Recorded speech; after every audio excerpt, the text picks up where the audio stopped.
sharper. Good evening, all. First order of business, sharpen a couple tools.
Oh God, sharp.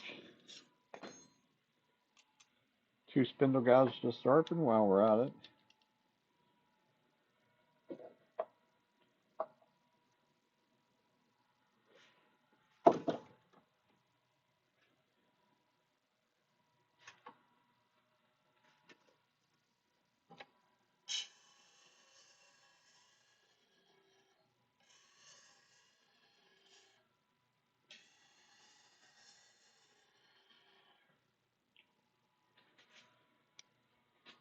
Half-inch spindle gouge.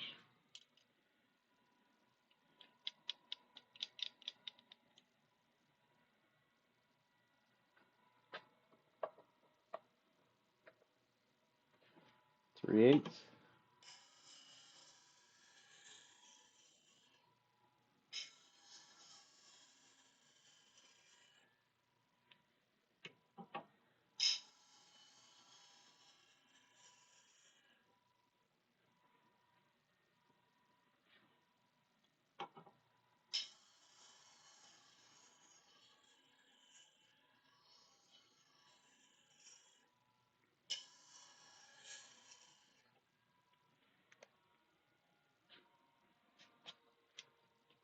Now we're ready to make a mess.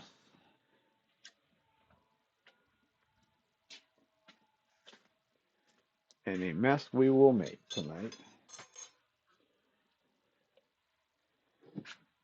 I have about 7 blanks ready, I think is what I figured. All wet wood. I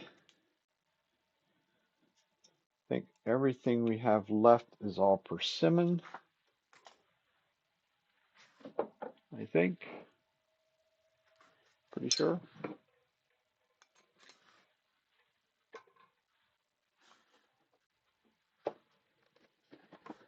So we'll get ready and knock into her. They were cut the other day. I had class, was teaching classes all week, so I did come down and do a little bit of prep work. Namely, get these logs cut up into a blank of some sort.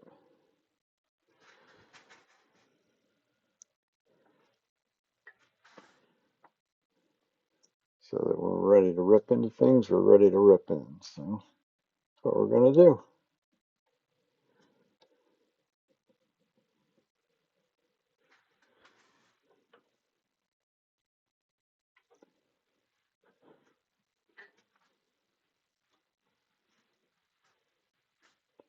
Everything's secure, tight, speed really slow. Bring up our speed till we pick up a vibration. In this case, I'm sure we won't be able to go through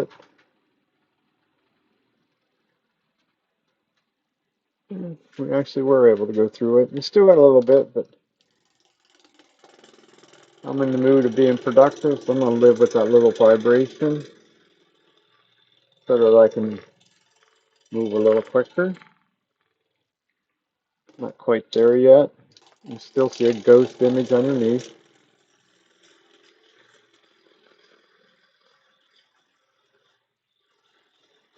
Oh yeah, plenty wet. There's water on the tool rest.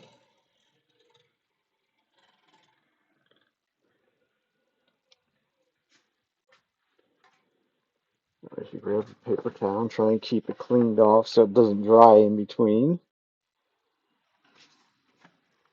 Not gonna hurt the tool rest, but it does when it dries on there. It's kind of a little on the crusty side.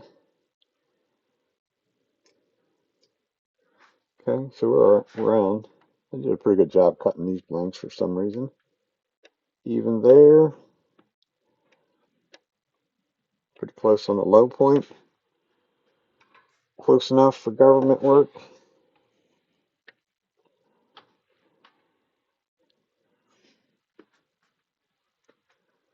Now we'll come around and do the end. Let's go to there. Yeah. So we'll true up the bottom.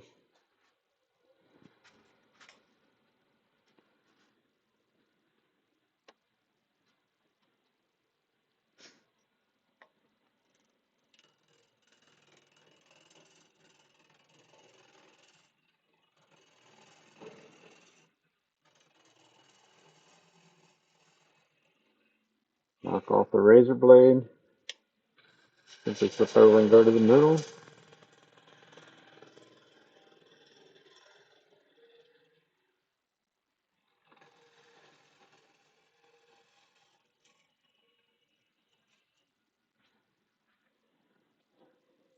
Feels like it's nice and flat, which it is.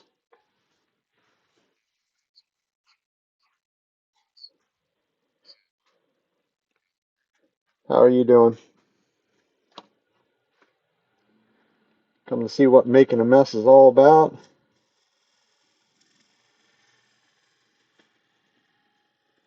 And we'll set our tenon in. Tool rest across the corner. Get rid of the corner and we'll start shaping. Quick and easy like. This piece here is really wet.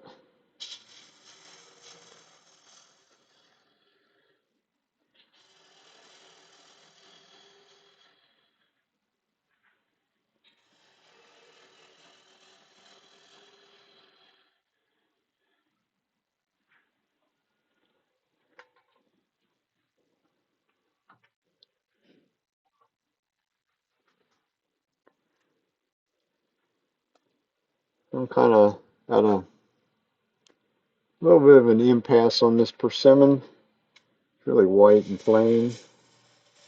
At least all the pieces so far that I've turned.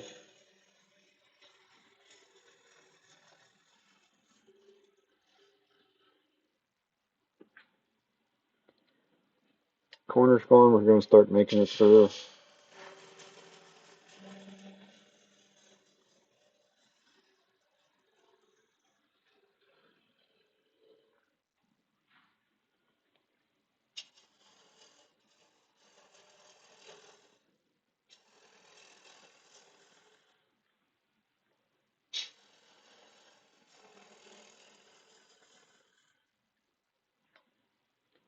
Get our tenon where we need it to be.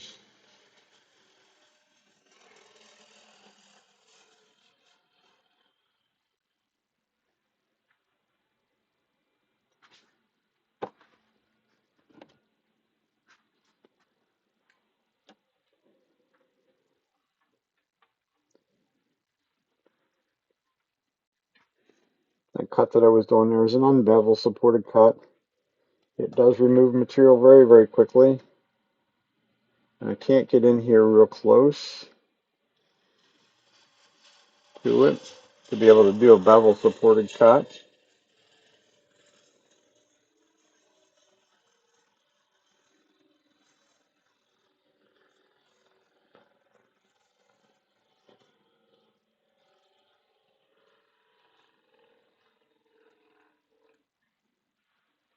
Okay. This thing actually looks like it could be a little on the deep side for the diameter that it is.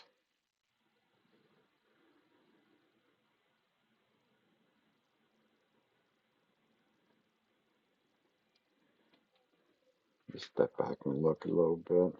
I don't necessarily like the curve because I can't but it may be okay. I'll take some more out down there.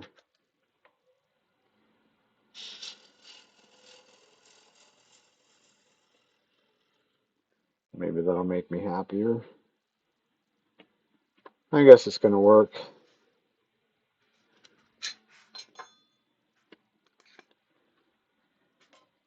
Spindle guts to make the tenant. In the corner, drag out a little bit.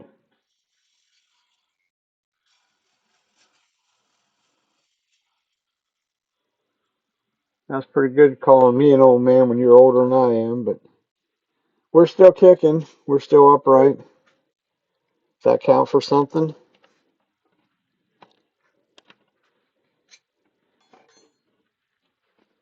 I can still walk, which is a plus for this week. I taught classes, a class every day this past week. Monday through Saturday. Saturday was even two classes. I knocked that razor blade there. Don't want that. But it was pretty good. Can't complain. Had a good group of people for the most part.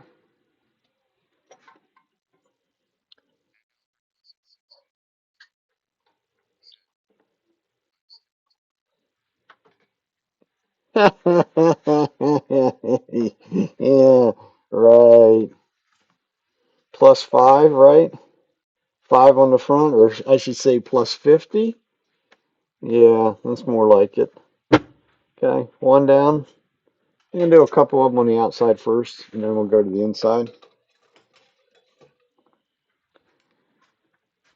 I did that the other day when I was doing some of these, and it's actually seemed to go quite well. Here's one of these that has these black streaks in it. Black streaks actually remind me like they're a crack.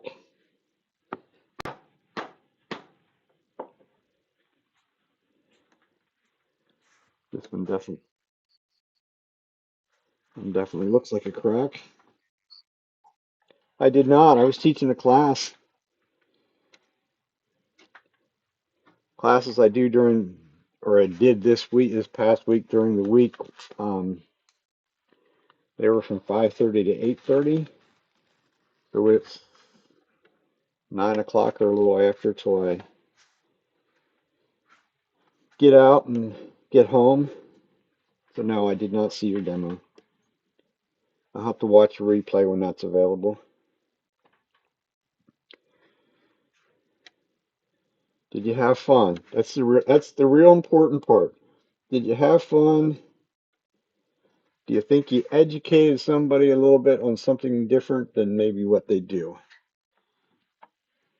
or what they're doing?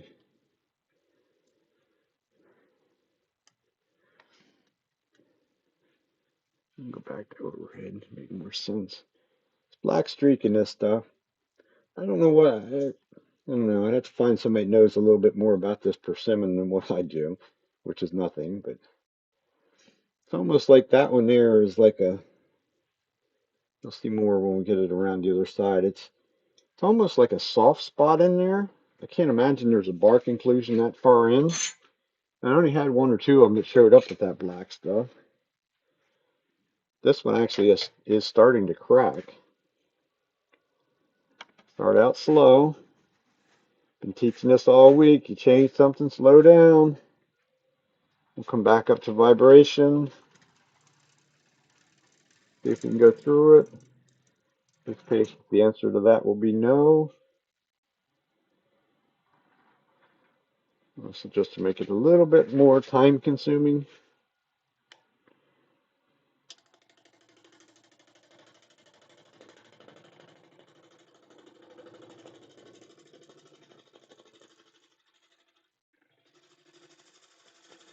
Why I say it'll be a little more time consuming, it means I have to go a little bit slower.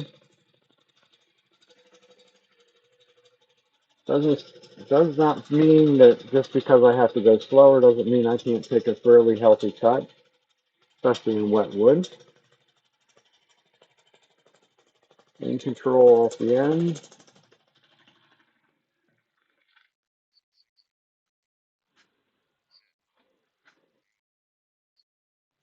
Oh, okay.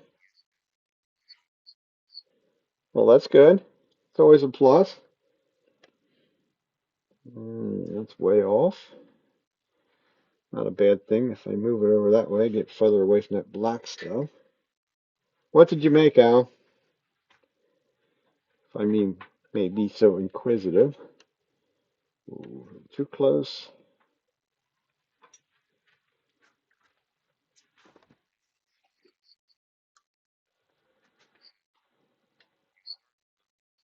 I did. I was ready to go, and the wife has been out of town all week on a cruise. She's probably going to get home here probably about 6 or 6:30. I already caught some grief because I said, well, it is Sunday, and Sunday we do a live stream, so. Oh, okay, then I guess we'll see you at 8 or 8:30 when you're done. Like, well, you got the gist. You didn't worry about what I was doing all week, so. Okay, let's see where we're at.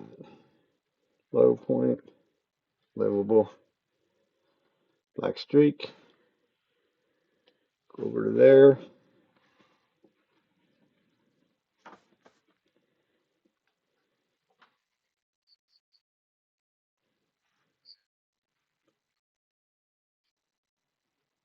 These are not now that. Oh, you did a bowl out of a crotch, or is this a bowl out of a crotch? These are not crotch pieces. These are just straight logs. I do have some little ones back here that are crotch pieces. This just this is just a straight up log.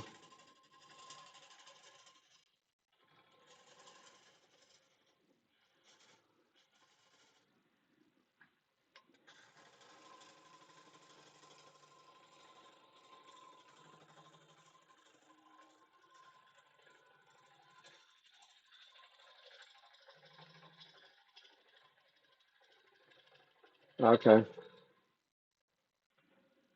Thanks for clarifying it. Because if you assume, you know what that means. You know what assume means, so I try not to assume. Okay, what are we gonna do with this stupid black stuff? That's a crack in there. It's got a crack in the one that's deeper than the other. Not really concerned it's going to come apart, but I also don't want to leave a crack in a green turn bowl because if I leave a crack, if there's a crack there when I put it in the bag, there'll be a bigger crack when it's done. So I'm going to take this corner away, and then we'll address that in there. There is that area right there is a crack in that black stuff. There is a crack in it, put it that way. So we'll just keep motoring along. Now we should be able to motor. We're in balance.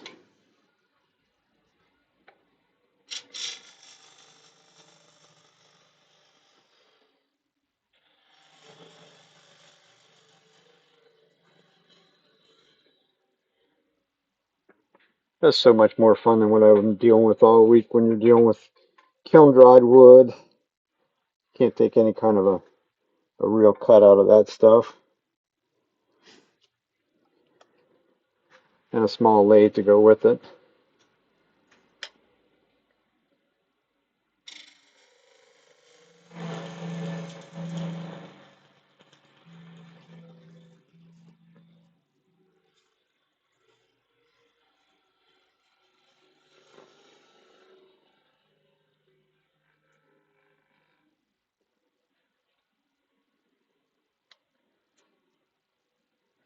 Guess I should mark a 10 though. I'm pretty sure, 90% sure that we're going to have to do something different.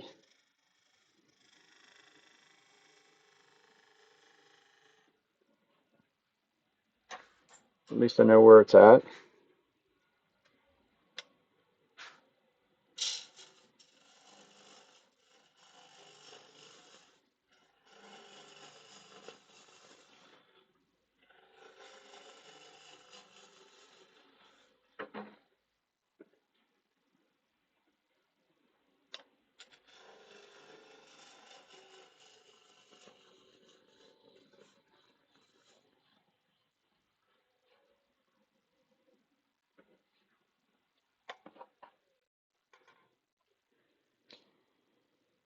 Yes, I'm gonna have to go through it because that actually literally goes straight across the tenant.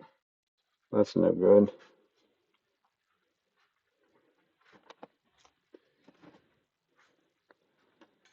So that looks like a design opportunity, I guess you'd call that. That's what I would call it. We certainly don't want any imperfections in wet wood. If it was dry wood, it wouldn't matter, but this is not dry, so drop it down more.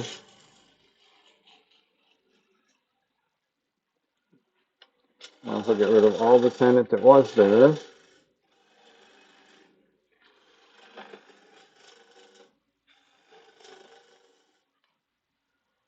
Somewhere in that vicinity.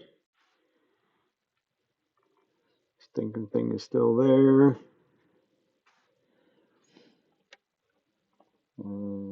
That's a pain.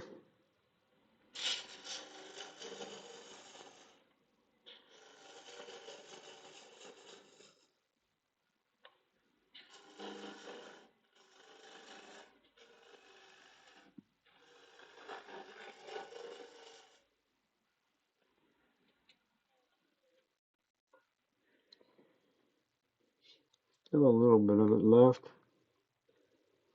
Ain't going. It's gonna be a seriously flat natural wedge bowl.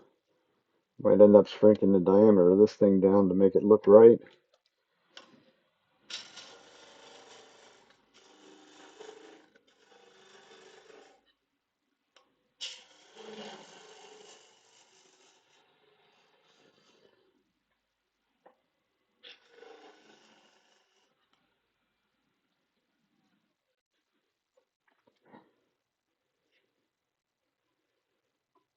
There's still a little hint of it.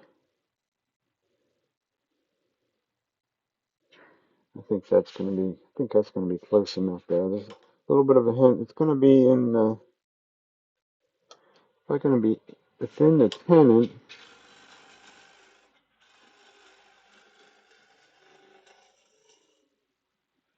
A little more.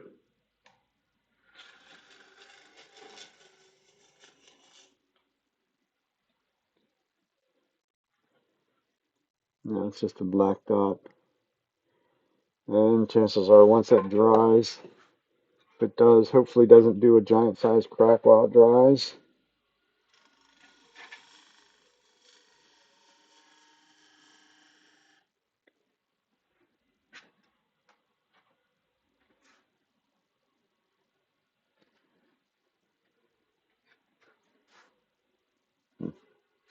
Very flat.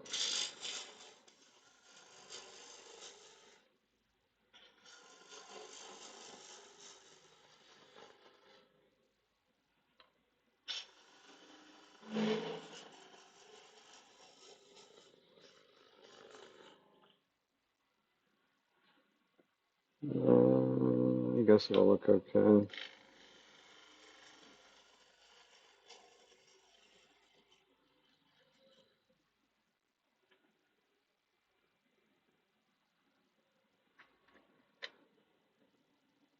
So,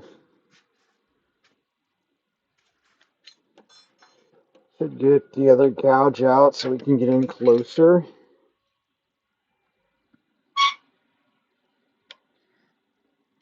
This is more like 65 degrees, so I can get in a whole lot closer to the tenant.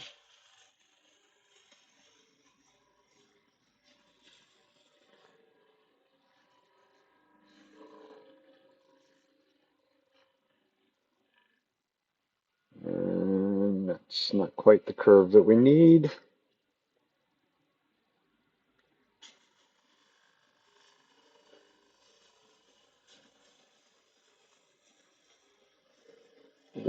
My curve did not go the whole way to the top of the bowl.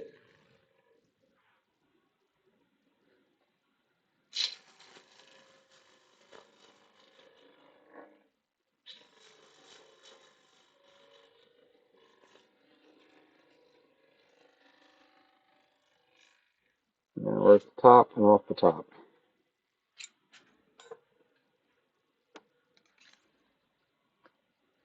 Make sure our tenant's what we need.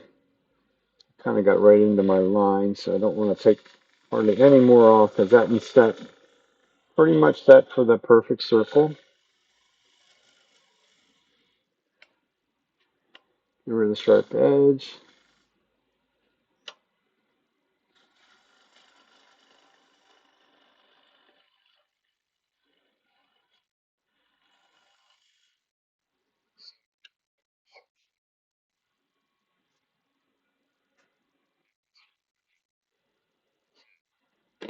Hmm. Yeah, only a little bit. I already have almost a foot pile at my feet too. Because the way I turn it ends up right, as you see, it's ending up right here, and I just drop it down. I really should have a trash can or something close by. I could drop it in. That would make life a little easier, but who likes life easy? This time we're going to have to cut this thing off.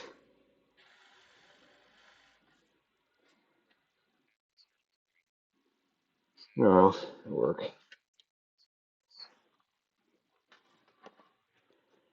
The wonders of doing rough turning balls in green wood. You can make a pile of chips in one big happy hurry.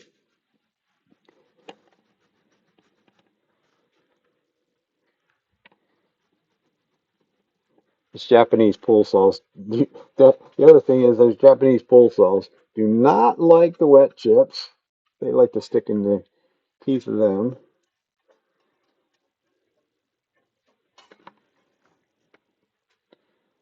You kind of have to keep that in mind too, because you don't want to leave them wet chips in there.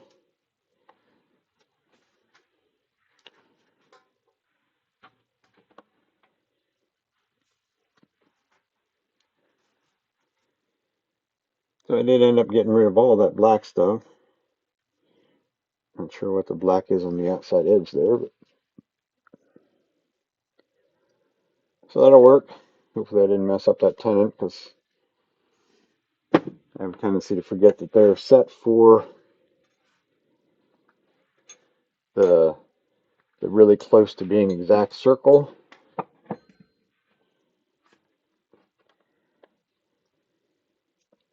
I didn't necessarily totally want to go down to that level, but not the end of the world if it does. If it doesn't fit, I'll just go down and get down to the next chuck size smaller and deal with it that way.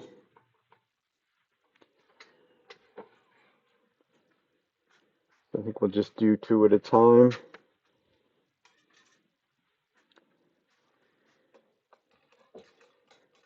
The other thing is, some of the people are sort of with have questions in your teaching and stuff like that, and they're like, "Where do you get all your wood?" I said, "Wherever it's free."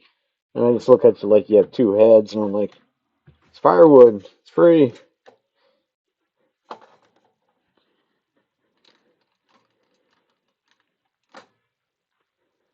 So let's go to the deeper one first.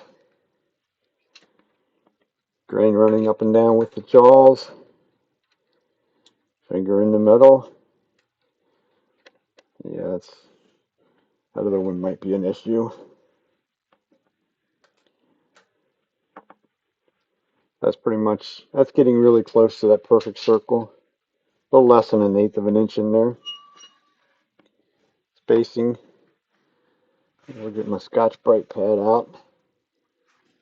Working with wet wood, it's hard to keep anything even remotely clean as you go along. Everything, especially this persimmon, it seems like it wants to stick to everything. It was a real pain the other day when cutting them on the bandsaw.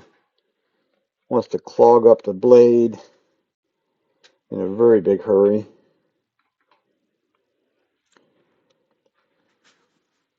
Go to there.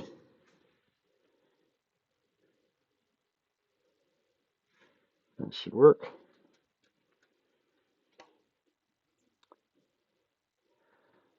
So,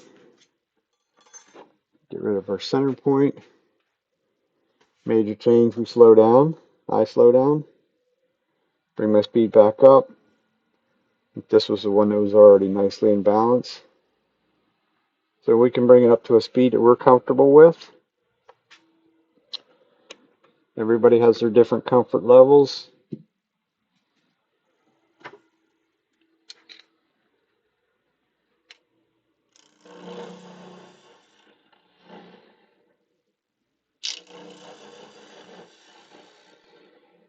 Dig a little bit of a cone. Gotta have some room to move when we get to the outside.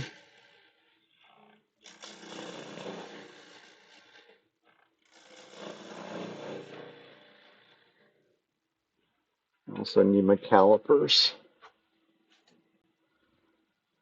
Eventually here, about one more cut. Stop and measure. Figure out where we want to be. This is the one I was trying to explain to some people at Woodcraft, how I judge the wall thickness as I'm cutting. And like I turn my body almost totally sideways. My hips up against the, well, not really my hip. For me, it's the top of my legs against the bed of the lathe so that I can look on down this side as well as down this side. If my nose is in the middle, I can look on both sides at one time. And if you get used to doing that, it will save you a ton of time if you're doing natural edge bowls. At least it seems to save me a bunch of time. Well, I can get very, very consistent very quickly. I'm actually not down deep enough to even measure yet.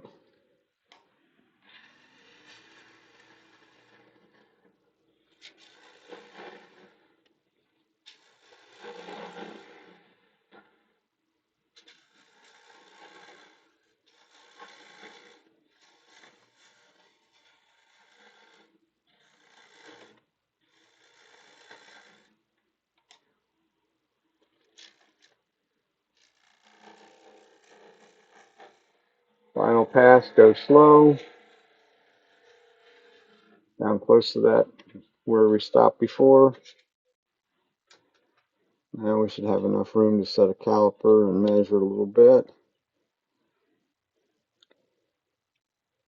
Okay, when we get the whole way, about 3/4 of the way down, it starts to thicken up, so that's always a plus. I don't want to go the other way around. Stuff is messy though. Sticking to everything.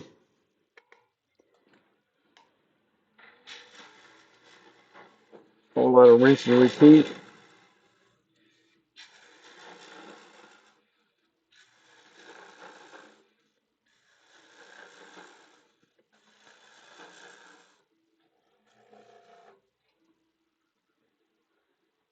Sticks on the end of the bevel. That's usually where it's irritating.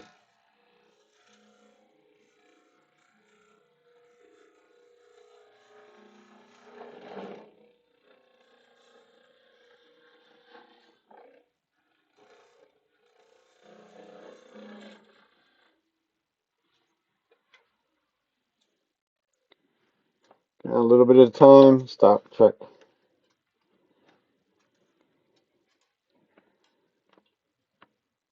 Make sure we're following. For me, I'm making sure, especially down in here, that I'm following that curve. Otherwise, we'd have a different problem. At this point, we can bring the tool rest in a bit. Will help us a little bit when we have to go across the bottom. Say this one here is really kind of a little deep for a natural edge in a way.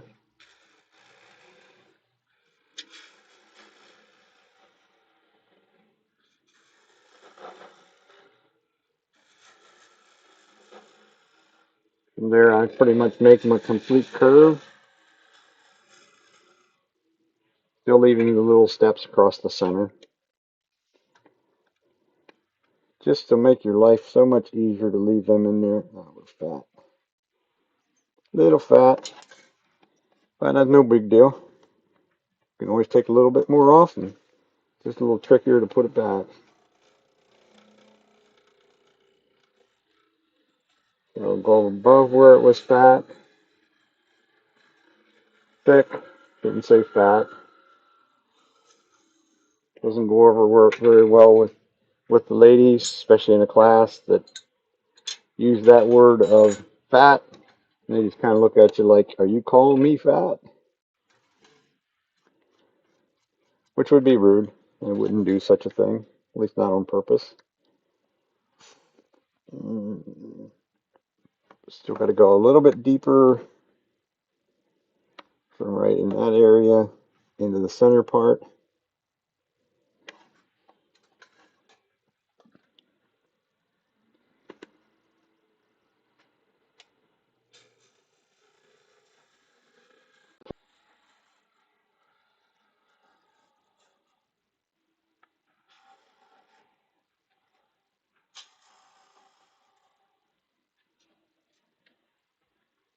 quite deep in there, especially for a 1/2 inch gouge.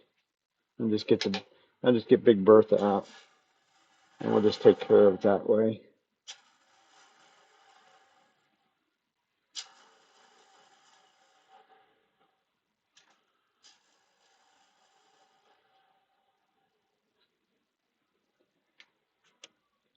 Stop and take a peek.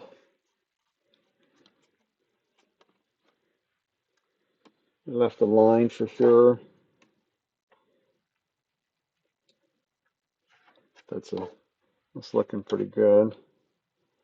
Let's see if anything. I might have gotten a little carried away. Maybe not. The bottom's a little thinner. It doesn't matter because there's another 1/4 inch or so of pennant behind it.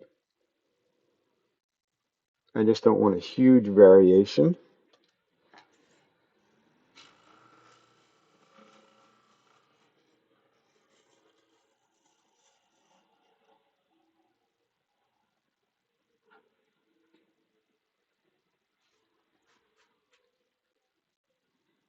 And Bertha is a bottom bowl gouge, 3/4 inch bar. And the handle's like 28, 30 inches long. Weighs a ton. I wouldn't want to use it all day, that's for sure. But it does a spectacular job on the bottom of the bowl. If you needed to. Could also use a traditional scraper in there as well. That's what Richard Raffin does. But that bottom bowl gouge will definitely cut cleaner than a scraper will. As long as I move the handle in a nice even fashion, I'll get a nice even. So see if I can show you something on this one. Probably not. Probably can't zoom in tight enough.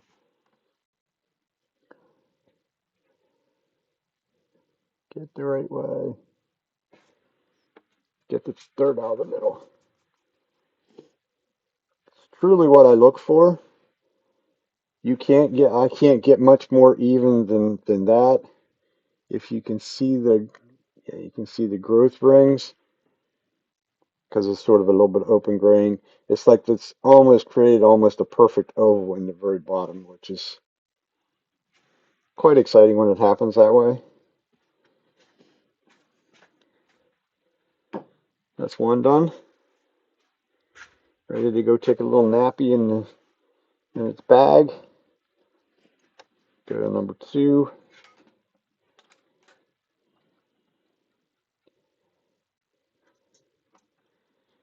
And our tenant is just going to make it. There is not, but probably about a 32nd of an inch in there, which is fine. It's a secure grip. That's all we're worried about.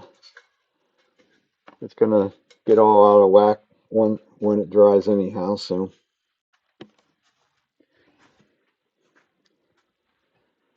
So once again, change something, speed down.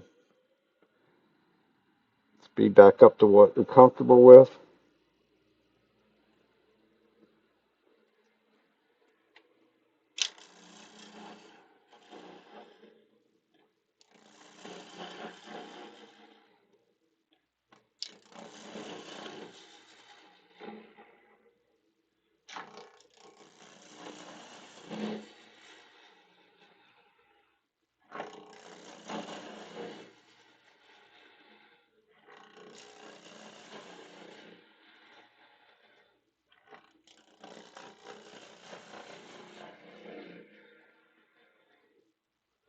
Lots of chips in a hurry.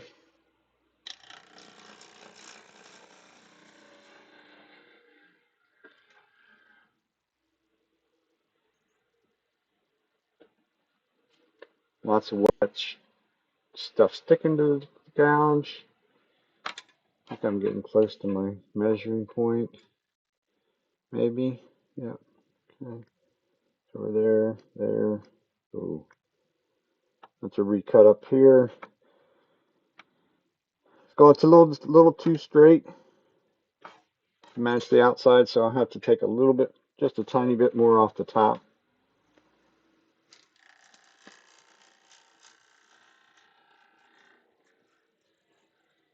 Fade away to nothing. Should be enough.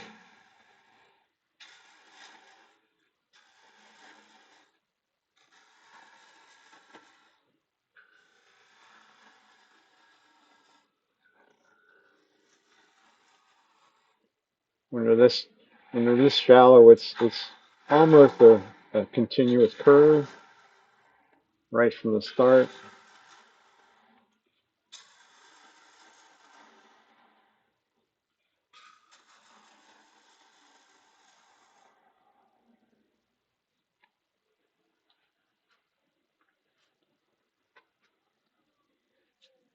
Now I got some more out of the road. Let's check it. We should do dummy. Said it was supposed to be a continuous curve, but the curve is not right.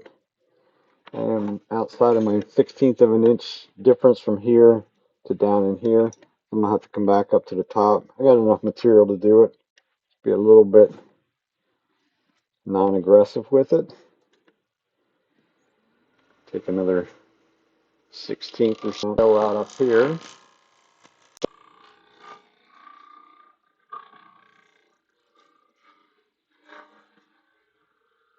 Make the curve happen quicker.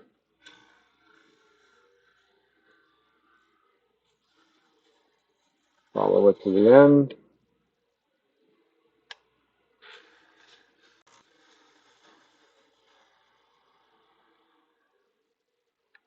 Across the middle, and we're good.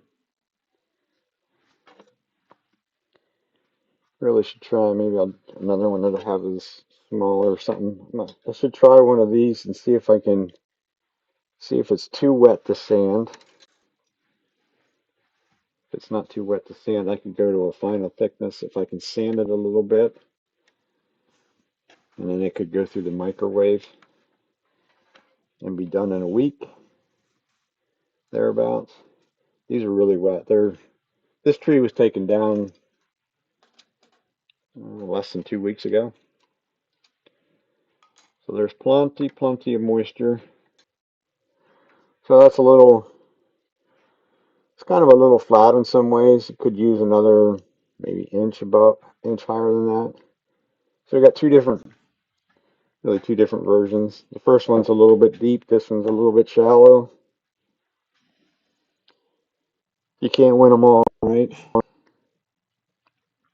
So this dumb thing has a crack in the middle. That's exciting. A couple of them I did are more of going to be a flat rim bowl. That's the next one we'll do. At least the cracks on the inside.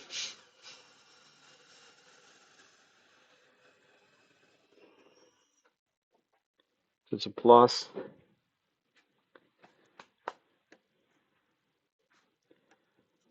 Got a crack running from there to there, right straight across my hole. So we definitely will keep the tailstock up. More so than I would any other time. You could go right to the worm screw, not use tailstock support.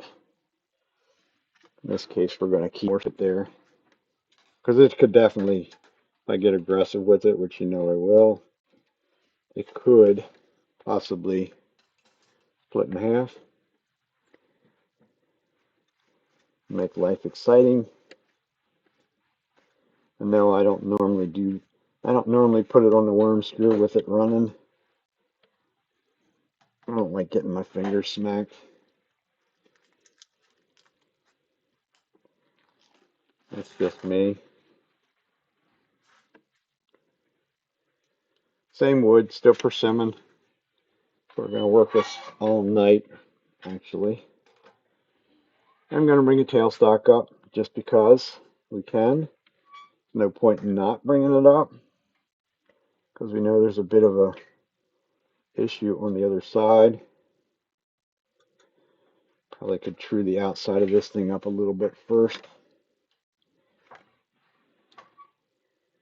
It doesn't have to be perfectly true, but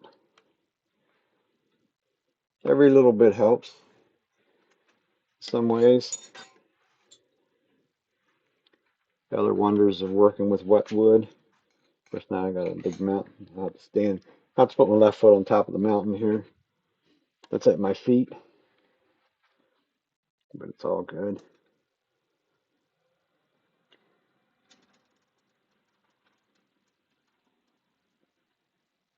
So on a flat rim bowl, I'm going to clean up this top edge up here first, so I know where the top of the bowl is going to be. I'm going to go in about 3/4 of an inch. And I can pick up my cut on the corner. Also makes it easier to pick up that cut.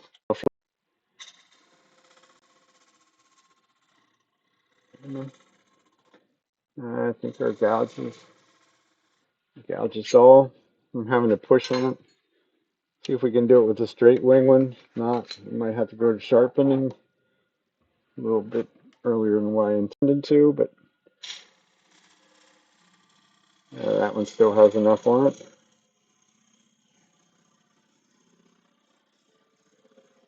That other one was a swept back grind. This is a straight wing grind. Same bevel angle, both of them.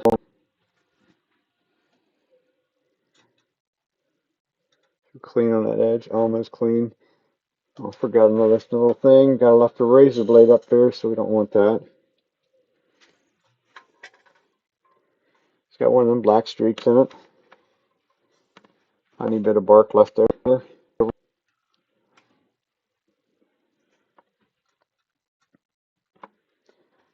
we'll go out here and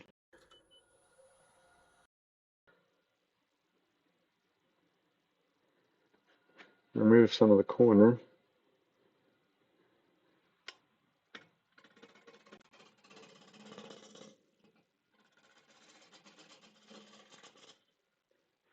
One thing that this straight wing gouge does not do very well is that little sort of full cut, because the wing is very straight.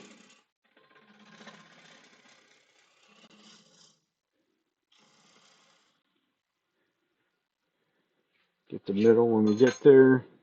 I get some weight off of it. Get it in balance. It's no longer a natural edge. I feel comfortable to move the tool rest without any real issues, because everything, this is true, that's true. Go to there.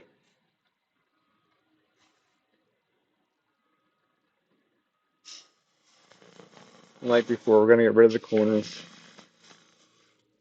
Only takes a couple cuts.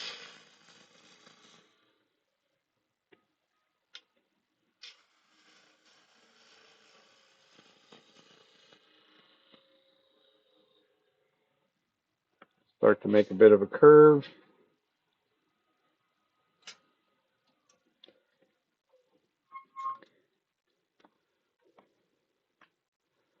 Does have some of the black streaks in it, whatever that is that affects that tree. I have no idea.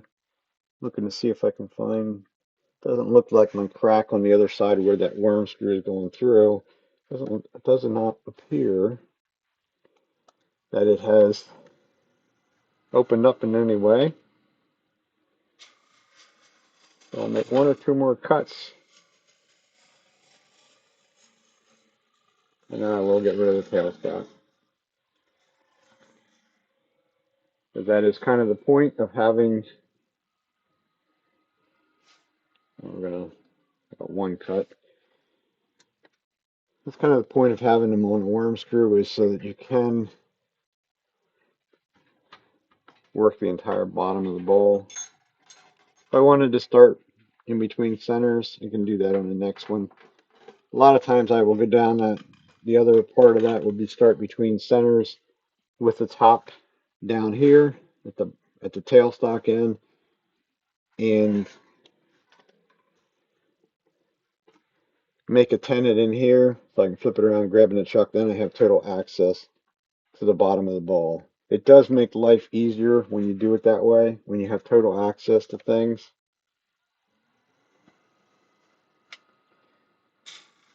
So we'll clean off this bottom.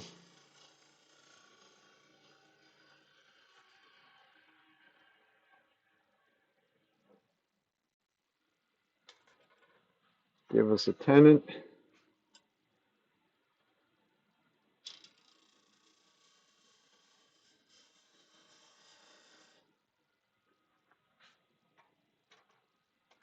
And yes, when you do that often enough, you actually get to where that you can almost land it about 2/3 of the time in the right place on the first try.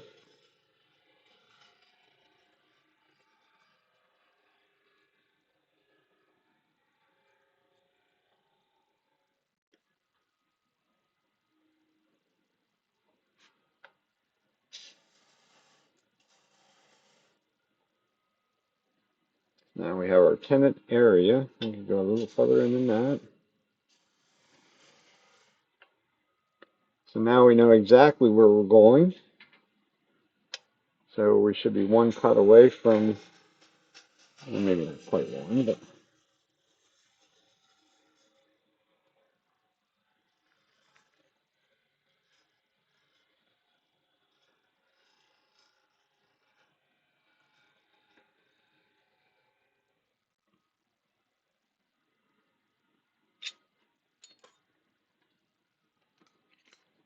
that's pretty much our outside shape ready to go. Tenant with the spindle gouge as usual. Clean up this little bit in here. Get rid of that sharp edge.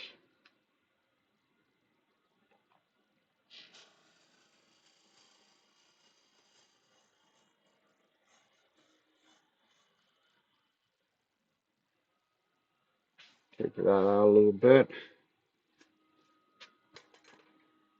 Probably would be a good idea if we would mark a little bit of a center point. You can do it with our pencil. We could also do it with the point of the skew. This, put my shear scraping neck or shear scraper in there.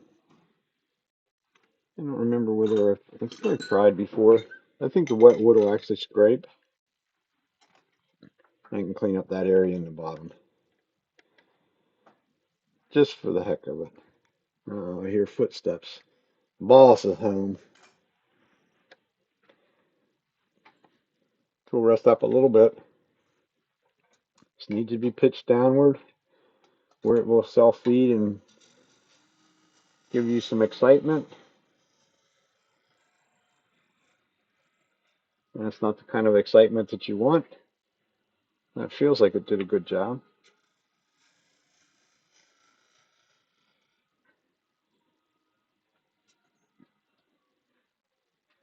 It's kind of a curiosity thing to try it. It worked just fine.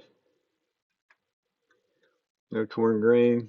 It's a little, I don't know. Yeah, no torn grain. I say it looked like it was a little picked up right there, but it's not. Also forgot this little part up here to where there's a razor blade. I'm going to have to grab a hold of this to get it off. So we don't need that.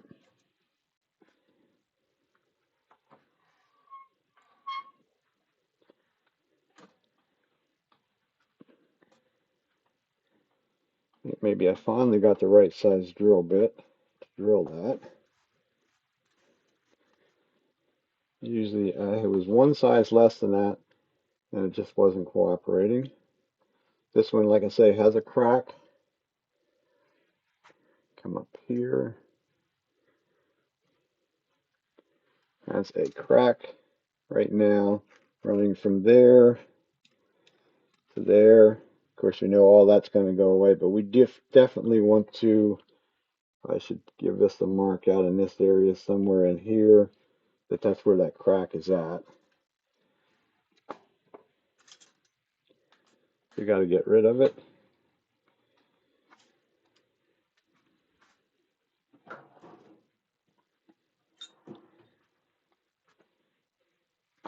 I should have tried to sand that.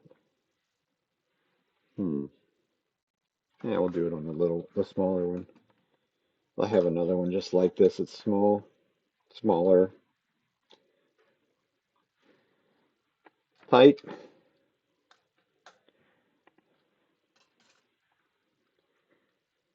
In view. Yep, there we go. I think before we go down that little hole, might as well make life a little bit easier and just go take the minute out. It's going to take me to walk over and sharpen both of these. Get very messy hands doing this too. All the tannins in the wood has a tendency to turn your fingers black.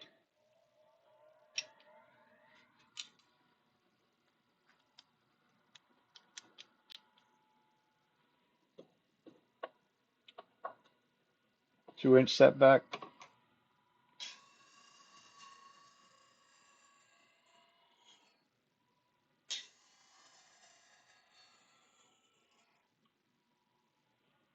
So much easier when you can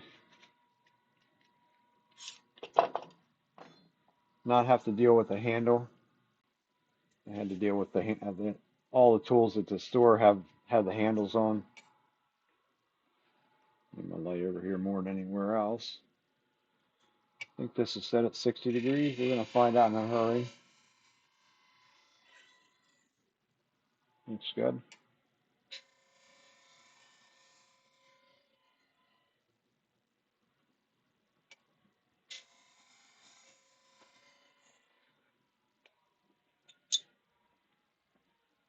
Now we're back in business and ready to rock and roll.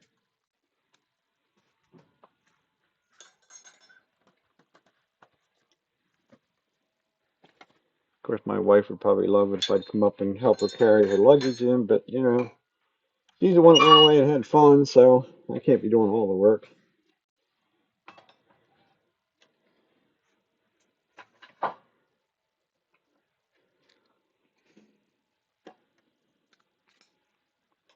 Check where we're at on center. A little bit low with center.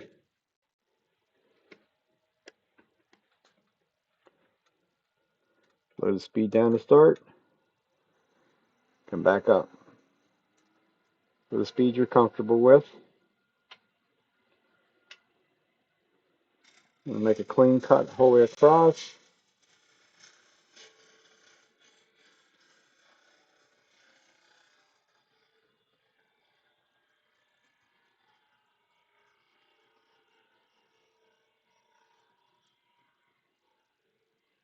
Into the center hole. Carefully, because it will break. And now we should have a nice clean surface. Just makes it a little, that one little cut just saves you some time because now we have a clean surface to pick up our cuts. There's our suspicious crack that goes way out into there. But we'll keep an eye on that. We know we have it marked on the end, so we won't forget where it's at.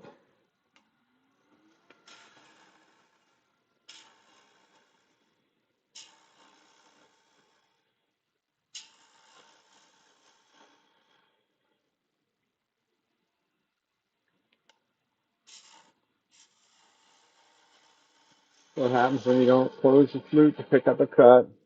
It wants to skate away from you.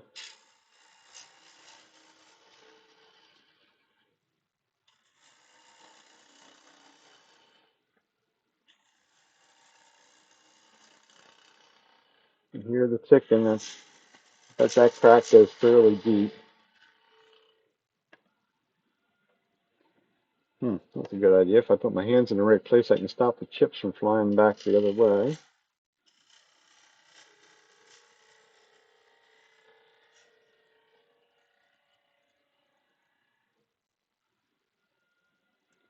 And they are sopping wet.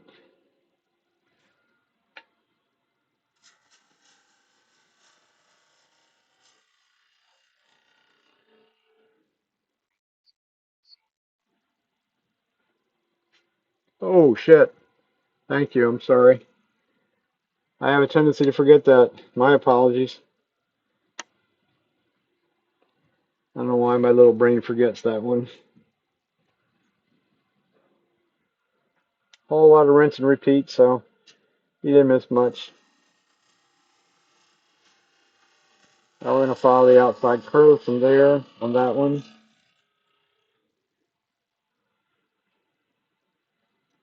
A razor blade right there, so touch it. And let's stop and see where our cracks are at.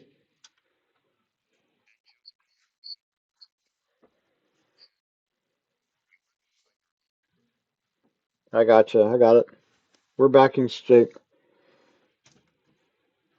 I don't know why my little brain forgets that one, but it's not the first time. Probably won't be the last time. Okay, cleaned up some of the chips out there. Where's our crack? Crack is there.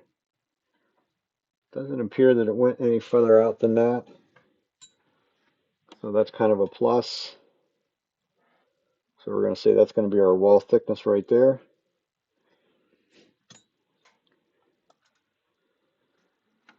Whole lot of rinse and repeat. Make our cone go deeper. Deeper again.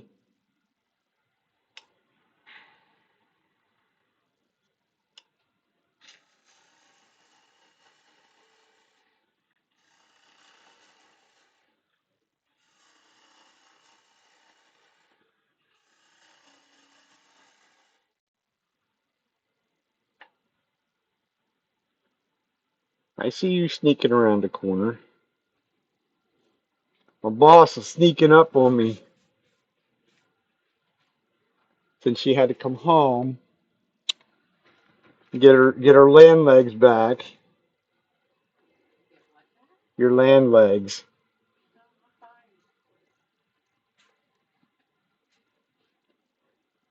Well, good. While you're down here, go over in the laundry room and fluff up the sheets and start them again for me. Thank you.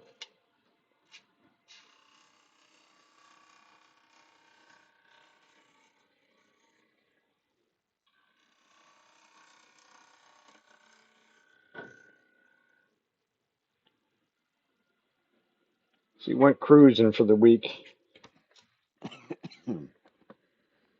Better her than me. Not my forte. Me and the ocean don't see eye to eye. Don't need to go much deeper.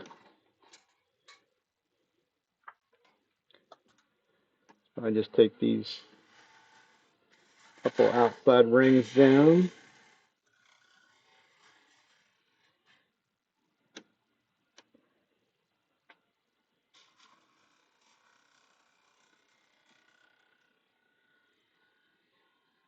Into that corner.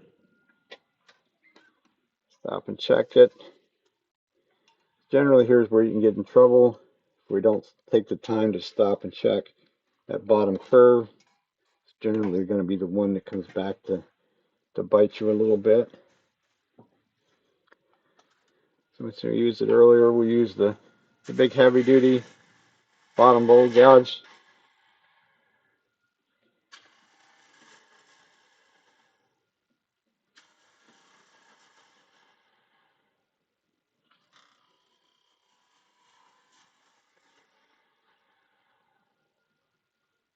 It will remove, but one thing about it, I don't use it all the time.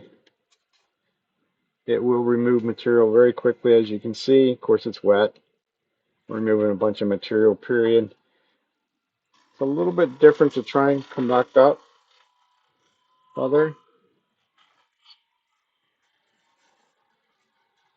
because it's soaking wet. These are all green wood. It is soaking wet. Probably if I got my moisture meter out, it would peg the moisture meter. So that would probably put it at somewhere over 40%. This was a living tree about less than 2 weeks ago. So it is very, very wet. So I leave it thick, put it in a paper bag for the next 8 months to a year, and I'll come back and return it the second time to its final thickness and shape, because it will be very distorted when it's done drying. the one I took with me this week to my classes to show them what happens to them, because that was one of the questions that some of the people had. Um, it was actually a walnut bowl about this size, I think. Was This is probably around 8 inches. That's only 7. The one I had over there it measured. So in this case here, the grain would be running across here. The grain direction would be that. So the one I had over there, it measured about 8 going in the long direction. When you go across in the short direction, or no, it was on the short direction, it measured 8. The long direction was almost 8.5. That it hadn't moved that much in its drying life. So that's why you got to leave them thick, because otherwise you won't have enough material left to true them up. Because that half an inch of difference means you're going to take a quarter of an inch off the outside and most likely a quarter of an inch off the inside.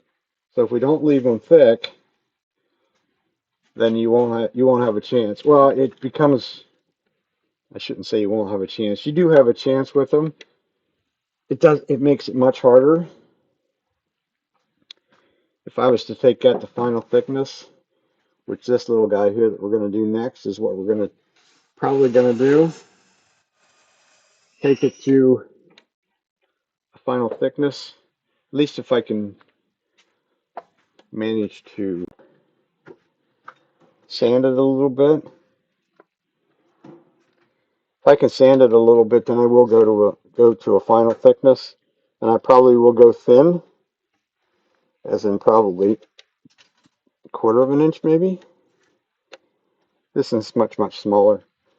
Next one, it's going to be probably 6 inches across, just over 6 by 2 3/4. Hole for the worm screw.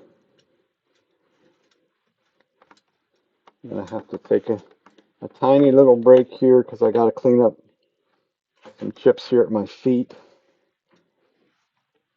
Nice and snug on the screw. This one has no cracks in it, so there will be no tailstock support. We'll just go right to it. I got to get my bag and my my dustpan, my woodworker's dustpan, wood turner's dustpan. It's big, so we'll be able to pick up lots and big chips. Big.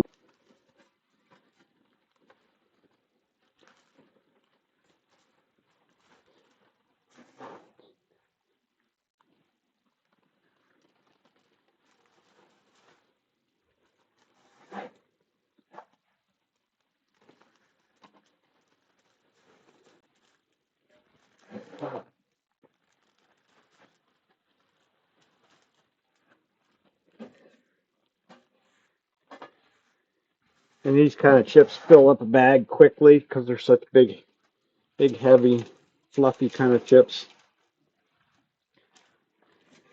Let them sit for a couple of days in the bag with the bag open. Some of the moisture goes away and they sort of settle down a little bit. I always tell my guy that gets these chips from me that, hey, these bags contain very wet chips because they're closed when I give them to them. Either dump them out or at least open that bag, or you will have a very unfriendly smell when you do,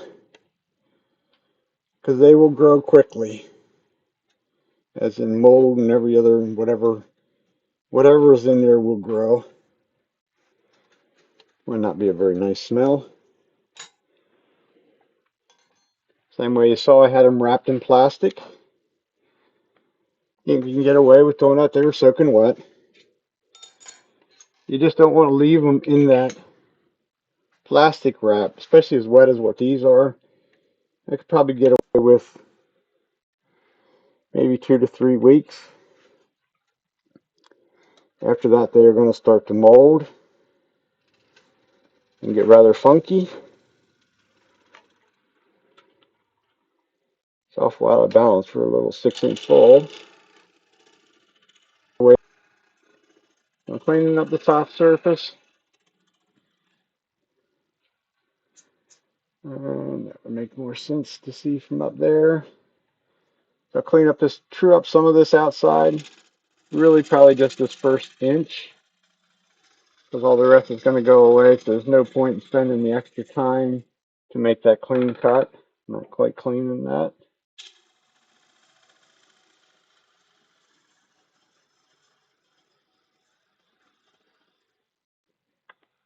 That's clean. Touch the edge to get rid of that razor blade.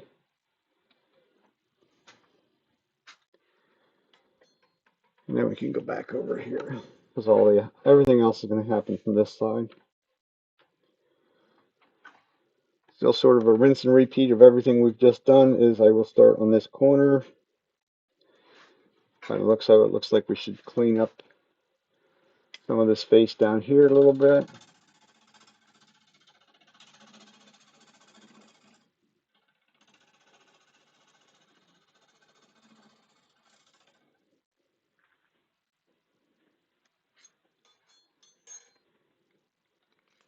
And then we can go across the corner.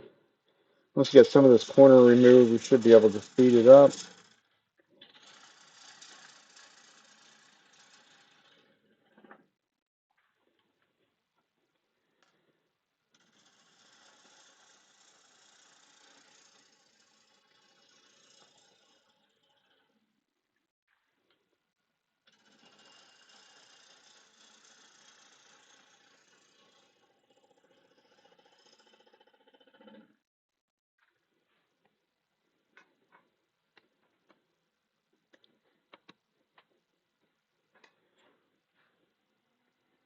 Yep, now we're in balance, so we can run at whatever speed trips your trigger. Clean up the bottom so we know we got a flat bottom to start with. Right into the center.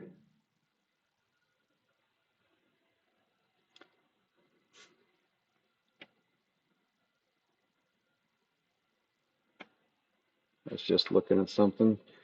Since I did what I did on the outside, I could probably make this maybe a little different of a shape. And we're going to take some more off, see what it's going to do. Like I said, these things are very, very wet.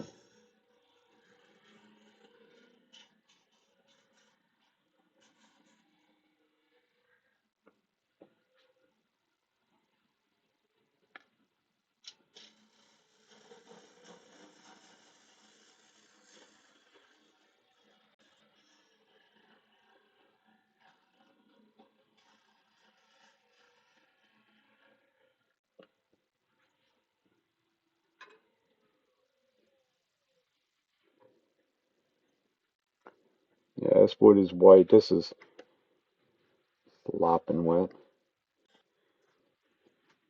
And I guess we could answer the curiosity question as to whether we could sand it. And the answer to that is going to be no. It's just going to clog up the sandpaper. So it's wet to that point that we can't do that. Mark us a tenant. I like that.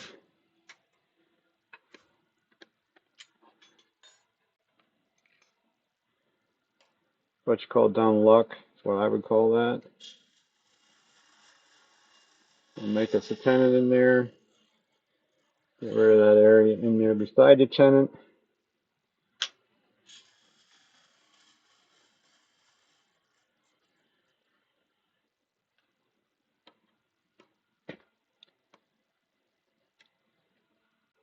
Tool rest up a little bit. Go right in that corner with our shear scraper. Make that curve nice and pretty. tenon don't look like it's quite what we need it to be.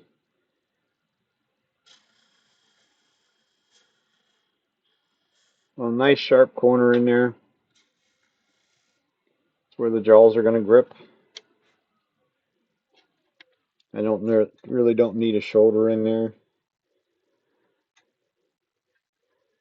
And have that bottom totally clean. That won't matter. Okay. Would be helpful at some point to have a center point. We could use our pencil. If you've never seen that trick, if you watched any of Richard Raffin, he loves to do this. I take my pencil and put it in there and go right towards center. We can leave a teeny tiny little white dot in the middle, or a light colored dot, whatever the wood species may be. In this case, it's white.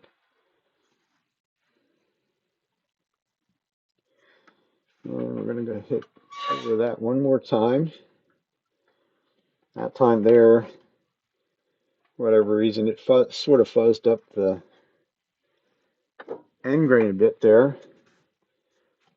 So the other use for this style of scraper would be up on its side. And we can simply come up across there on its side. And we get teeny tiny little angel hair shavings when we do that, whether it's green or whether it's wet. That settled our grain down.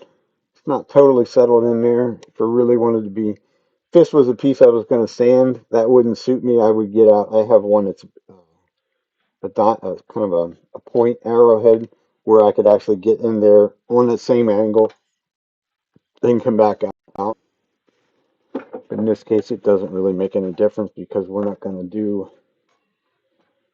able to sand it.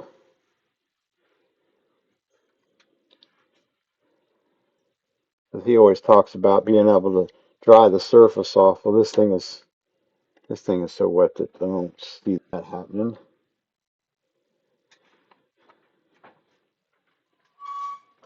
Not to mention it probably will clog up a sanding disc.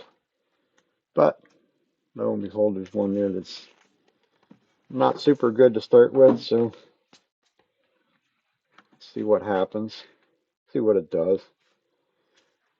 Slow speed down. Whoops. I normally sand in reverse. For me, dust collection is directly behind me, or directly in front of me, I should say.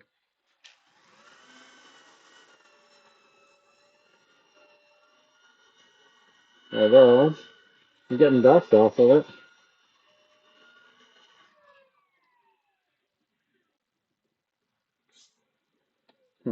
Interesting.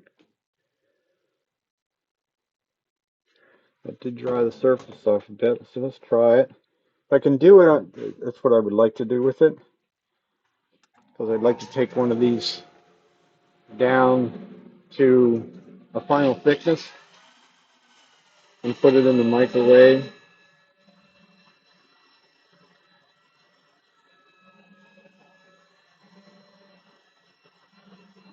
I think they're still too wet. And starting to get a little dust off of it, but if I generate too much heat, it will want to crack. Yeah, I'm not gonna do that.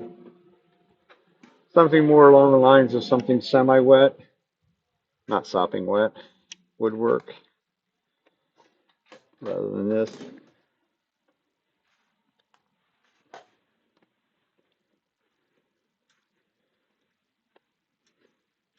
The reason for sanding them ahead of time is because once this thing goes all wonky, would be extremely difficult to try and sand it. So we'll just leave it at that.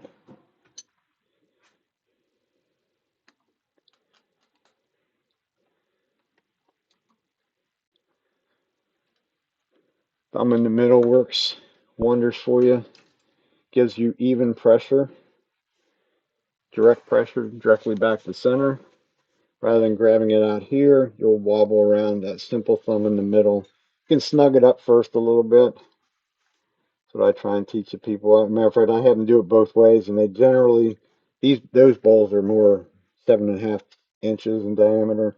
So when they grab it out here or like this, they tighten it up and I say, okay, we'll turn the speed down and turn it on. And the ball's generally wobbling back and forth. And I tell them, so we'll loosen it back up. Don't need to rotate it. You could a little bit and do it again and do it the way I told you to do it, but you didn't listen to and see the difference.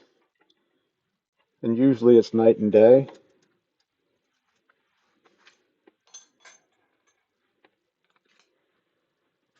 Okay, speed's already down because of sanding.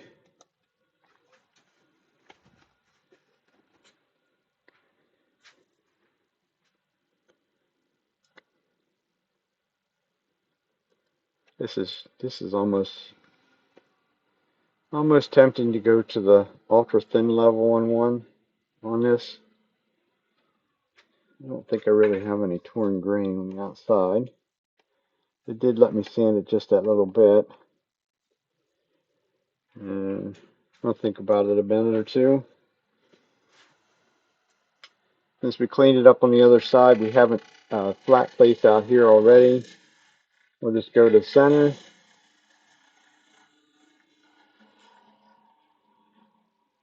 Give us a nice smooth area. Make sure we don't have something that's going to cut our hand out there.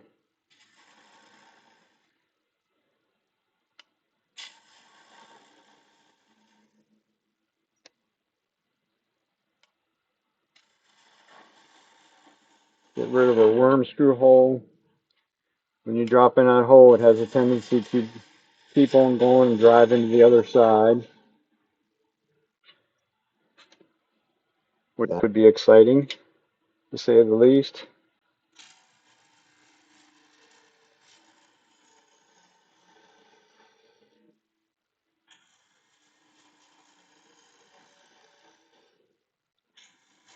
I don't know, close.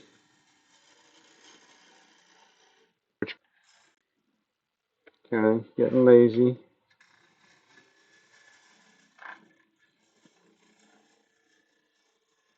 Easiest thing to do when you have that little run back, it left little grooves back there, so it wants to go back to where it was at.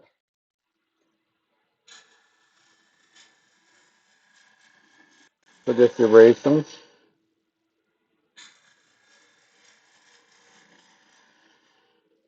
Gonna have to go a little bit deeper.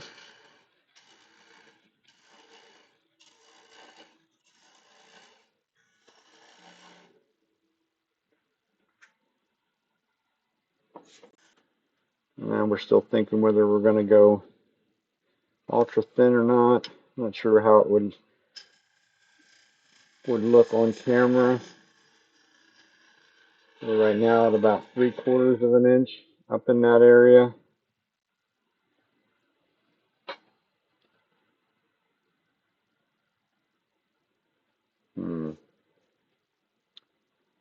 Decisions. Yeah, little piece of wood, so let's go for it.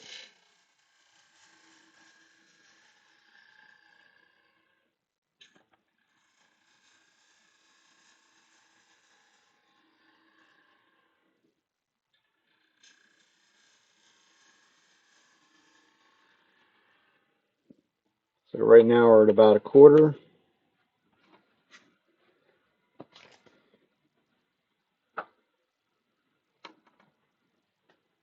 Get a paper towel. Try and keep my tool a little cleaner. Also going to grab another bowl gouge. Because that one there is cut a mile or so of chips. And I want this to be nice and cleanly cut up here. Down through there. We'll drop that in half again.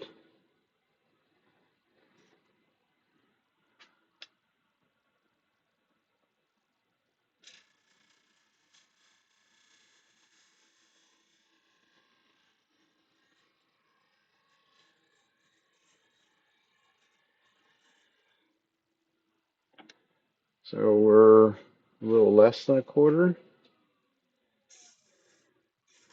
Probably 3/16.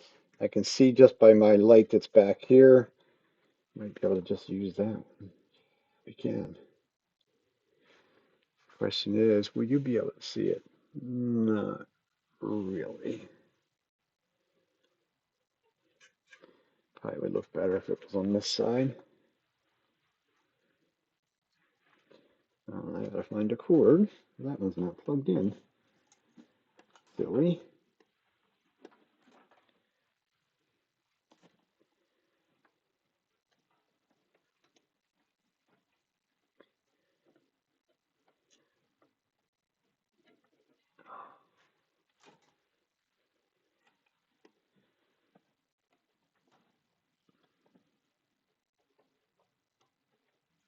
There we go.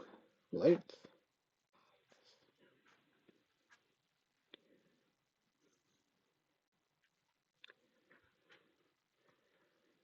And now you'll be able to see it. I can see it in two places for me. So you can see it's already transparent. And we were to technically would measure it. Get the measuring thing in the right place. We're just actually a little over 1/8 of an inch.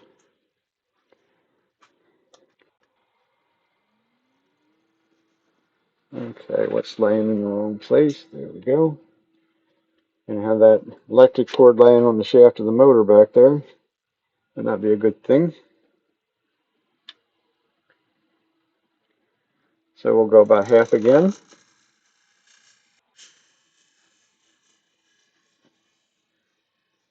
Myself, I'm looking over on the right side as I cut down in there. So now we're definitely at about 1/8.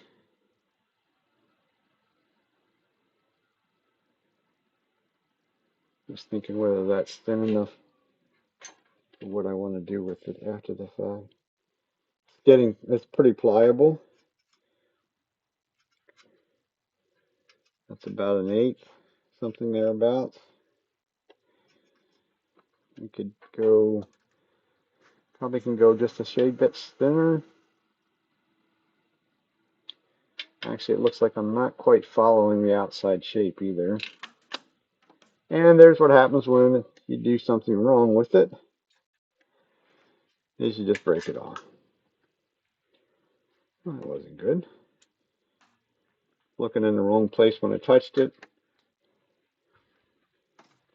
So, if all else fails, it's just going to be a shallower bowl. Not that exciting. Pieces fly. They're little pieces. They're soft pieces because they're wet.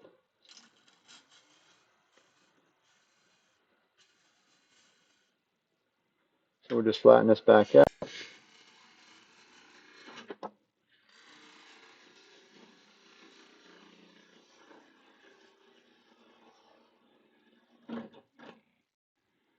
Still had a little bit of that hole left there. Wanted to chatter.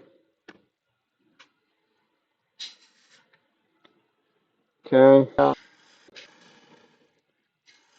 Plan B.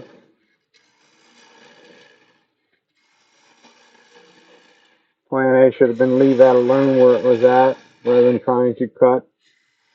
Because there's a prime example of it did not have support behind it. So it didn't like that.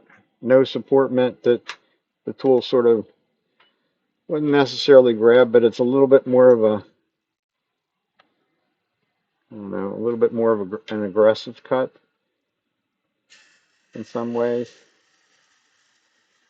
This time we're going to get the outside shape a little bit better.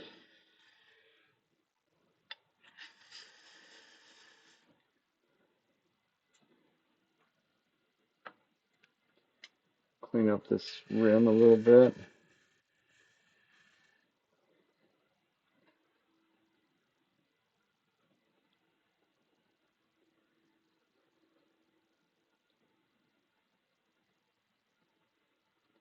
It's kind of the tricky part of getting the lights in the right place, that they don't blind you, so that you can see what you're doing.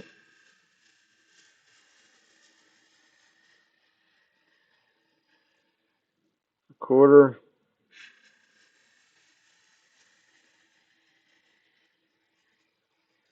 Eight. I think I might just leave it at that. Ultra thin would be another little cut on that. This will make it do what I want it to do. Show you next week what the end result would be. You put it in the microwave and dry it. It'll go all kind of weird shapes.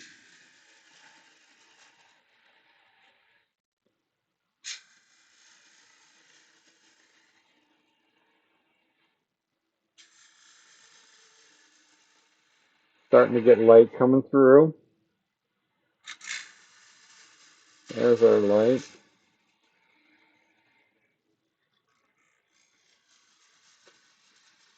Trying to get about the same, trying to get sort of the same color. And then we will know that it's the same thickness.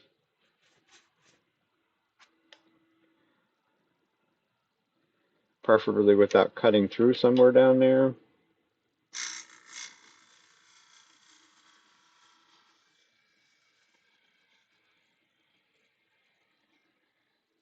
Now we have their nice sort of bright yellow the whole way through. It should now be, it's more rigid than what they usually are. Of course, it's smaller. I can still move it.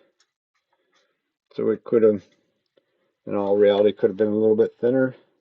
This would be a good piece to dry it in the microwave, even if you left it dry naturally and wanted to play around with a little bit of piercing. I think we're done with that light. I'll keep that one over there just for now.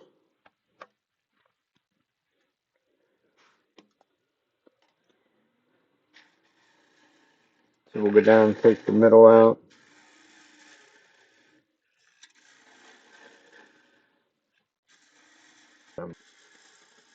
Middle is definitely where you can get in trouble when you go really thin, because you're just sort of guessing at it, because you can't get a light anywhere you need it in there.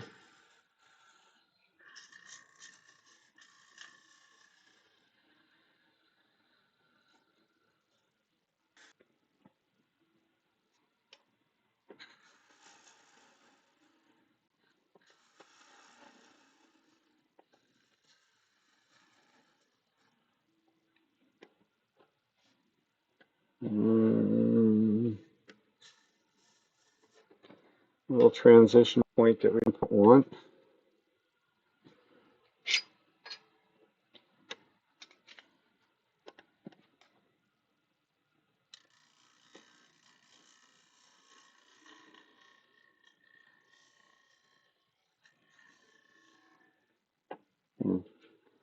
That one's not sharp enough.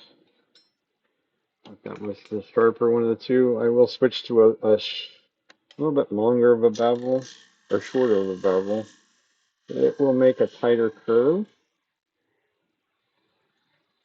which is what I wanted in there.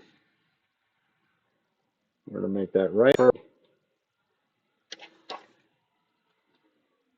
Still almost looks like there's a little bit of a line in there. There it is.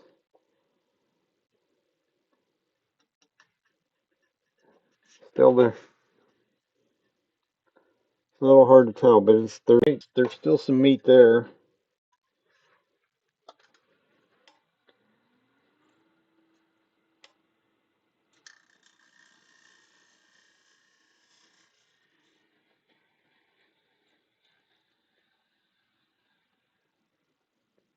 Just don't want to dig really any deeper in the center because it's already more than thin enough. Still not cutting quite what I want.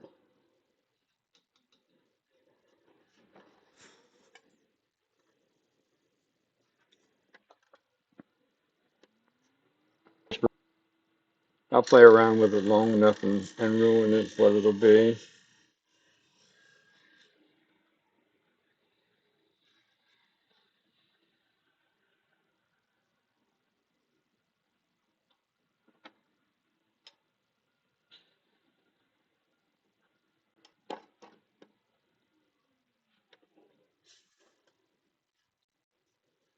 I think I'm going to be happy with that. So now the true test is flexible. Not as flexible as it could be. Some woods are more flexible than others. Do that and do this in something that has more of a straight grain to it, and they become very flexible very quickly. So as we turn it over and look, get it in the right place, we're pretty consistent, at least by the light, anyhow. The tenant's still there, but I think that'll be all right for a pretty thin one.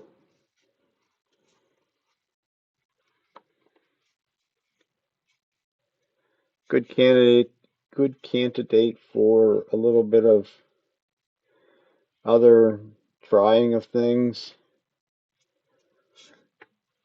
We could do some piercing on it. It's been a long time since I've done any of that, so we could do some piercing in a couple days.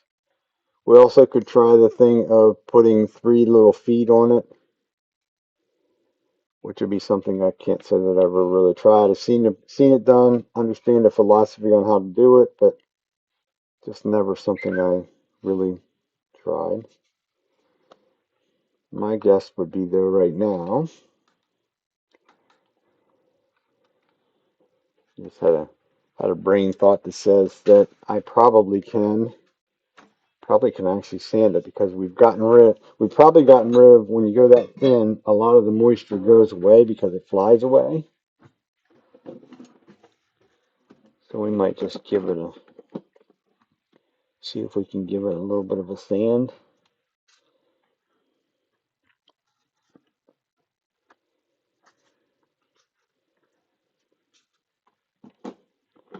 Only a couple little pieces of sandpaper if we, oh yeah, we're going to be waxing tomorrow.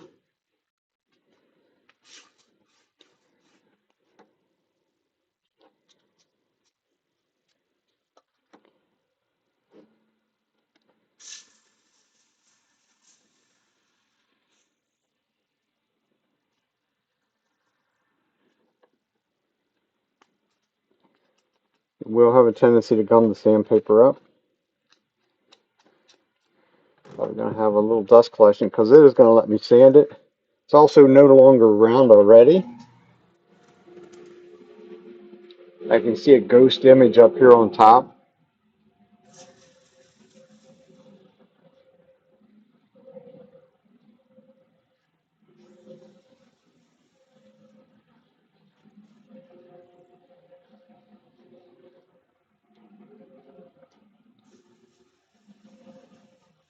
I'm also sanding a little bit at a higher rate of speed than I normally would to sand by hand, just so that I can generate a little bit more heat to help it dry off a little bit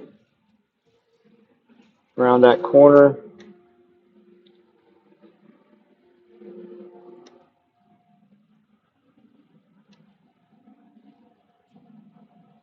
And a little bit more in the middle.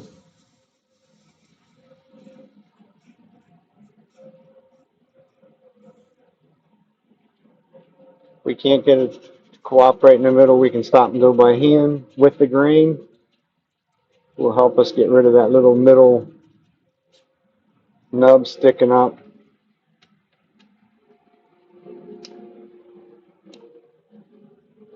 So it's allowing us to do it, so we're just going to keep on going for the inside. Might do something different on the outside as well, since we're able to do something.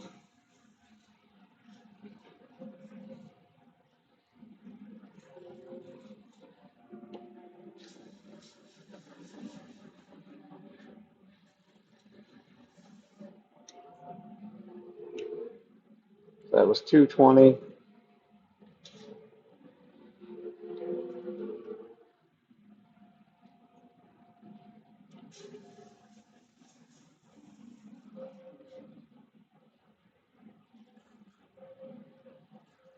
320.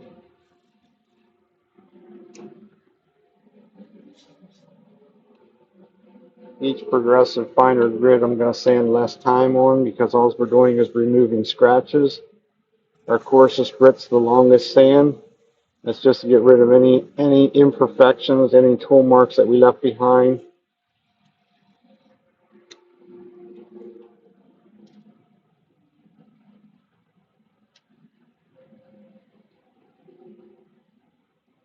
So that looks good for the inside. As for being creative, let's try something on the outside. This is going to be the last one we're going to do. Put some tools away so they're out of the wet chips.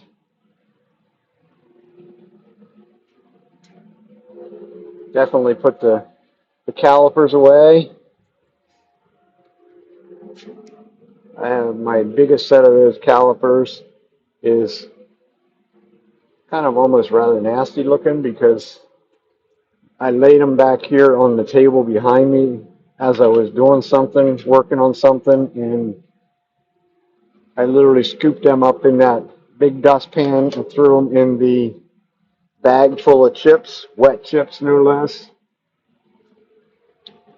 to discover it probably a week later.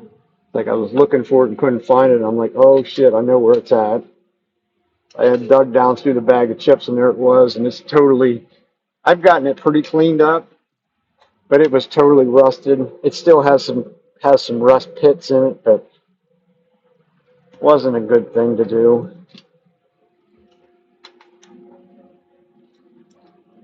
So we'll put this on the jam, basically a jam chuck.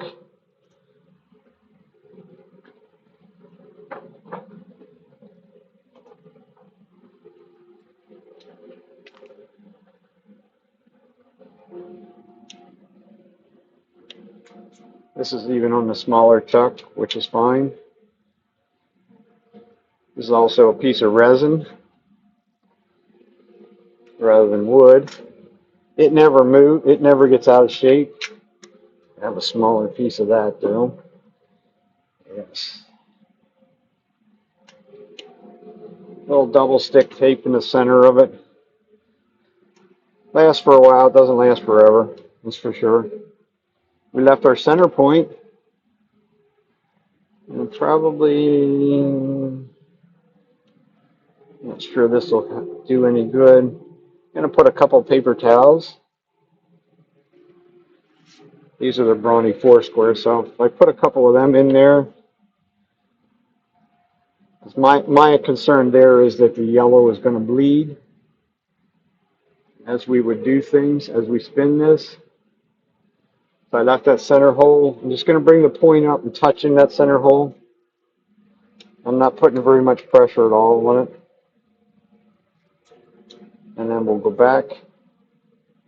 And we'll see if we can stand the outside. I will spin the outside in reverse. It probably will slow it down a little bit since where it's at. So we're about 800 RPMs, 850, 860. So now it is going to let me sand this outside pretty easily. I've taken so much moisture out from the inside that now the outside is pretty much dry, or drier.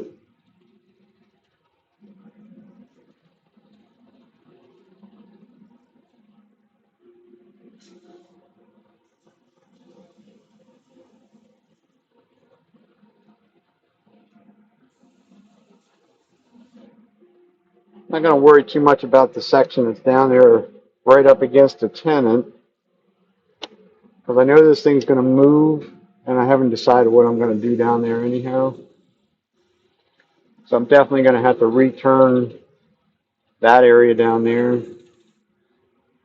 There's no point in spending a bunch of, sort of be a wasting time in there, somewhat, I think. At least that's the thought process in it.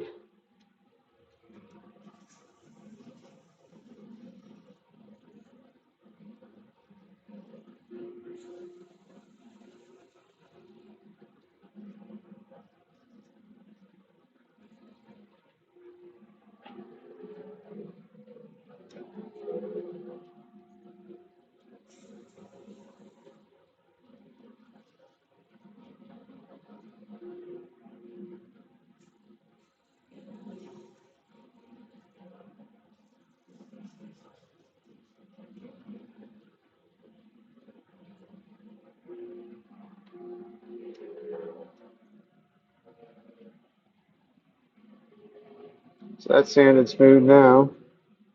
Not smooth enough to finish it by any means, of course, or not dry enough, I should say. Not, it's smooth enough.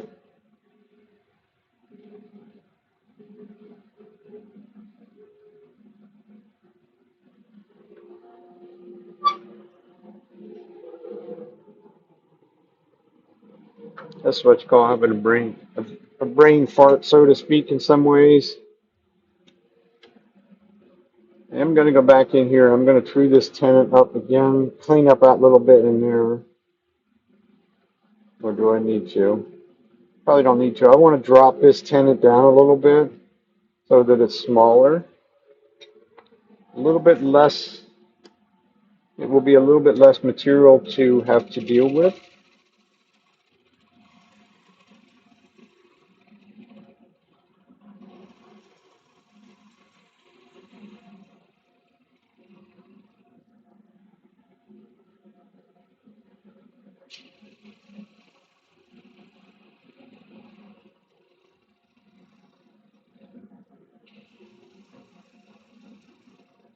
And I also cleaned up around the very base of it.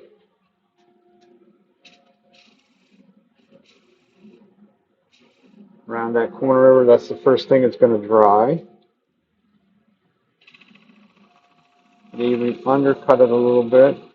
Here's where also we could find out whether we did our job right in the center, which we find out that we have a hole in there. Gives you an idea how much, you won't be able to see that, you wouldn't be able to see that one. I touched the live center with the bevel or the heel of the gouge, and it literally stopped the rotation of that. Gives you an idea how really how little pressure I have on it. So I will go back and re-sand that little area. Just that last little bit in there. Shouldn't take much.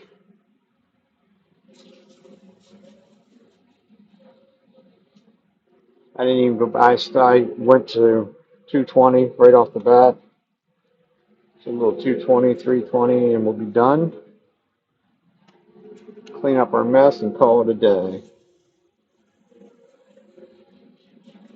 Anybody have any questions, comments?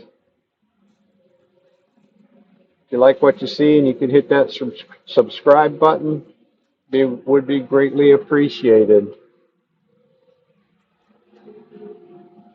As Al says, help an old man out.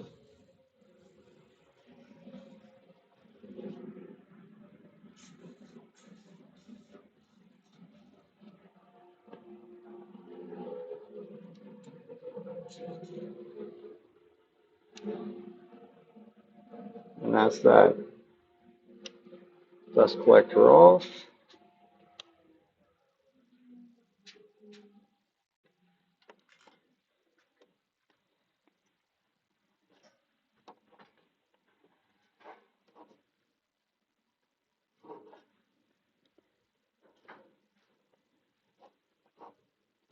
Paper towels on the inside probably help to dry it out even some more yet. I can tell you right now, go over to here, if I can get it in the right place. Let's go out a bit. Okay. So 5 and over there, about 5 and 7/16 in that direction. It's at 5 and 3/16 in that direction. This thing has already moved a quarter of an inch. Just in that little nick of time that we spent sanding it, the grain is running that way, so it's already shrank in from the sides by a quarter of an inch, so an eighth of an inch on each side. This one, I probably will put this in a small paper bag overnight. I may or may not be able to, tomorrow to do anything with it in the microwave. Ideally, would do it right now, but got to go spend some quality time with the wife.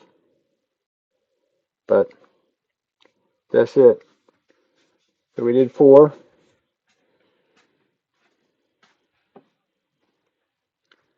Get rid of this chuck. You can see the 4 that we did.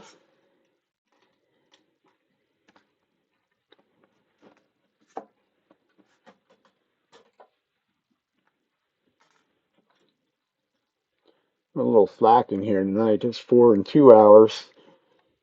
The other day, well, the other day I was using 5/8" gouges too, but I did 4 of them in about an hour and 40 minutes. Of course, the same way. But screwing around with this last one, where you're going to go sand a little bit, takes a little bit more time.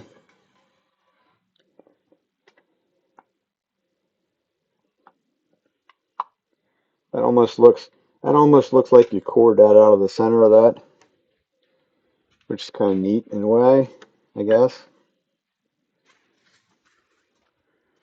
So 2 natural edge ones. Guess I can't show them to you all at one time because it won't go wide enough. It's as wide as it goes. So 2 flat rim ones, 1 thick that's going to dry. This other one we'll play around with because it's already so thin that it will dry in no time flat. And then 2 natural edge ones. Get them in the right place would help. So get in the right place. Can then remember which way to move them. So that's the extent of what we did tonight.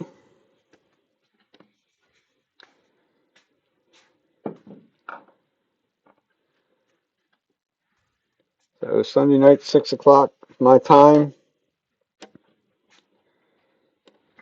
If you subscribe, you'll know that, or you'll see from time to time, I do come on during the weeks from time to time.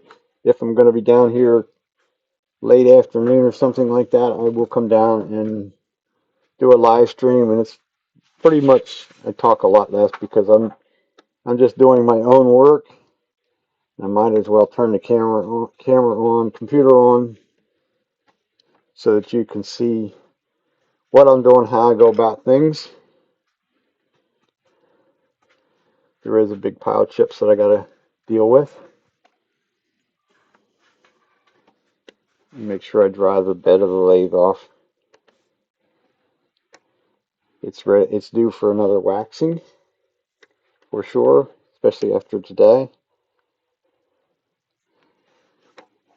because we don't want any of this wet stuff laying on there. It will rust it quickly.